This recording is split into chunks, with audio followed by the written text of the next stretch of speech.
Alright folks, Dr. Striker here at SingMedical, your strength for health. And guess what's happening in the news? Everyone's talking about it. Telemedicine and MCs. And it's not any surprise, like those of you involved, what are you playing at? We all knew this was going to happen. We all saw it happening. We could see it happening a mile away. And it's kind of happened. So I think, you made your bed and now you're going to have to kind of sleep in it. But it's not as simple as you might think, okay? Back in the day, 2018, me, Jules and Sebastian, we started a company called Rescue SG, one of the first telemedicine and house call services in Singapore. We were under a regulatory sandbox with MOH called a LEAP sandbox. We were helping MOH come up with the guidelines for telemedicine companies and house call companies.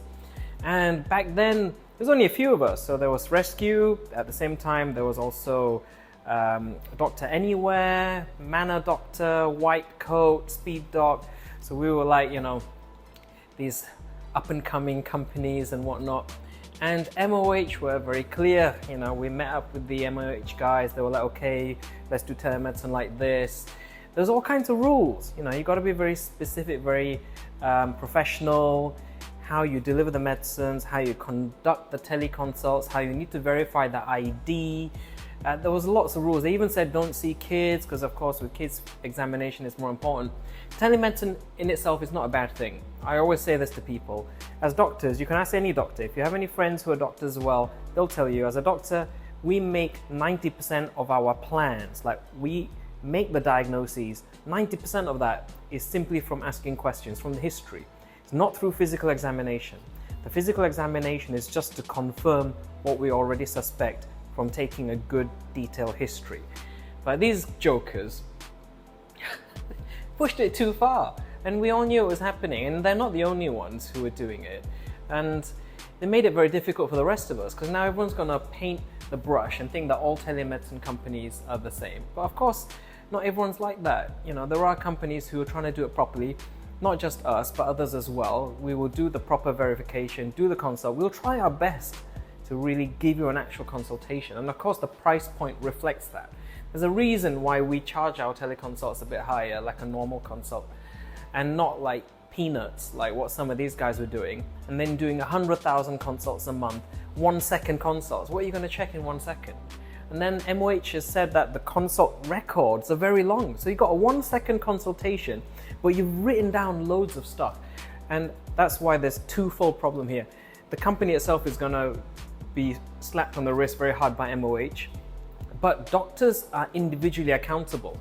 We have to practice by the SMC, Singapore Medical Council's Code of Ethics, the Guide of Good Clinical Practice and Code of Ethics.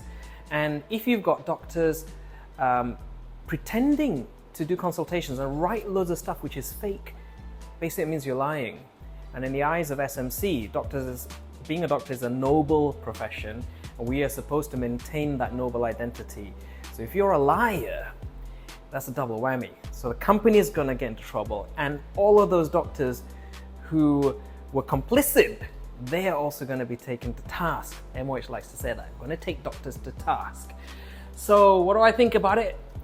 We saw it coming, guys. We saw it coming, and to be honest, I think I'm glad it's happened.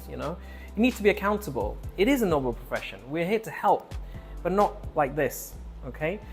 And they're not the only company doing it. There are others as well. Anytime you see a consult, charging literally like nothing almost, 100,000 consults a month, 1 second consults, yeah, it's a joke. But yeah, there's still decent telemedicine services around. So very interesting stuff. It's all kind of happening. Let us know what you all think about it. And of course, if you want a legit telemedicine, doesn't mean we're like hardcore, super strict, don't give MCs. We will still give MCs, but we will do our due diligence as a legit medical company too. So yeah, let us know what you think about the situation. Yep, take it easy, stay safe. We'll see you all in the next video. Bye.